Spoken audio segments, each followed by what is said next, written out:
Good morning বন্ধুরা, কেমন আছো? আশা করি ভালোই আছো। আমিও মোটামুটি ভালো আছি। আর তোমাদের আশীর্বাদে মোটামুটি চলছে। দেখো কত বড় একটা সেফটি পিন লাগিয়েছি এখানে আমি। তো এখন রান্নাঘরে চলে এলাম। দেখো তোমাদের পুরো রান্নাঘরটা দেখিয়ে দিই আমি চরকির মতো ঘুরে। সমস্ত কাজ পড়ে আছে, এখনও কোনো কাজ হয়নি। সমস্ত কাজ করব, তার জন্য একটু তো টাইম লাগবে। দেখেছো কি সুন্দর ঘুরিয়ে দিলাম।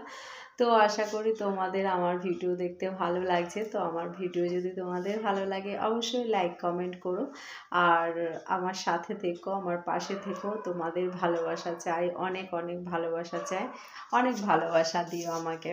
তো সমস্ত কাজ বাকি, শুধু একটুখানি রুটি তরকারি করেছি, দাদা খেয়ে চলে গেছে। দেখো বাসনপত্র সব সিঙ্কে বোঝাই, প্রচুর কাজ করব।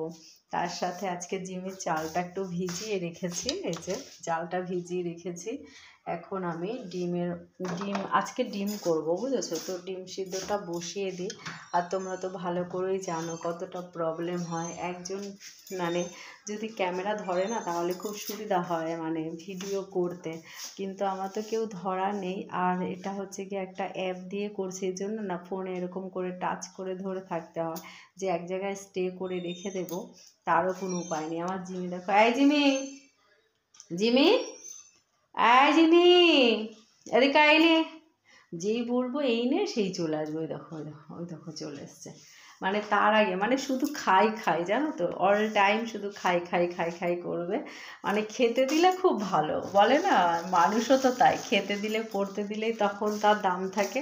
এরকম দাদা ডিম এটা করে নিয়ে এসছে, আর অনেকটা পনির নিয়ে এসছে। আজকে ডিম দিয়ে পনির দিয়ে রান্না করব।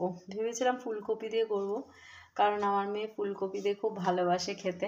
তো দাদা বললো যে ফুলকপি দিয়ে করতে হবে না, তুমি পনির দিও। তো পনির দিয়েই করব।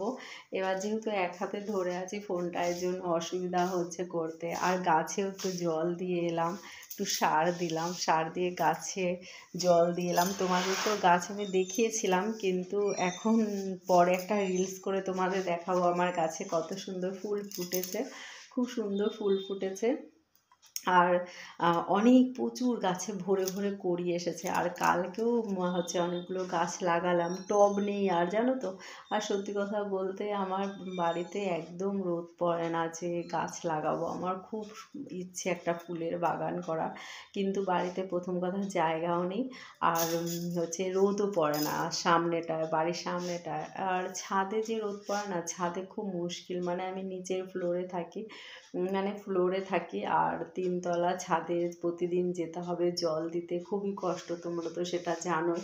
ওই শুধু ছাদে জল দেওয়ার জন্যই ছাদে যেতে হবে, আর কোনো কাজ নেই ছাদে যাওয়া। সেই কারণে আমি আর ছাদে গাছগুলো লাগাই না। আর চোখের সামনে সবসময় দেখবে নিজের হাতে গাছ লাগালে ফুল দেখতে পেলে খুব ভালো লাগে, তো সেটাও হয় না বলে আমি হচ্ছে গিয়ে ছাদে গাছ লাগাই না। কারণ ফুলগুলো দেখার জন্য আমাকে ছাদে যেতে হবে, আর নিচে আমার পাশে থাকলে আমি সবসময় দেখতে পাবো, সেই কারণেই হচ্ছে ছাদে লাগাই না। তো দেখা যাক কোনো দিনও কিছু করতে পারি কি না, চেষ্টা করছি। তবে অনেক গাছ লাগিয়েছি, তোমাদের দেখাবো, হচ্ছে পরে একটা ভিডিও করে দেখাবো। এখন একটু ঝটপট কাজ করতে হবে, অনেক বেলা হয়ে গেছে। দেখি কটা বাজে, বাবা 11:20 হয়ে গেছে টাইম। আর জিমিটা ঘুরে ঘুরে বেড়াচ্ছে, দেখো জিমিটা ঘুরে ঘুরে বেড়াচ্ছে, এই যে এবার এটায় বসবে। এই জিমি, কি নিয়েছে একটা মুখে নাকি? যাই হোক, আর ভিডিওটা বড় করব না। তোমরা সবাই ভালো থেকো, সাবধানে থেকো।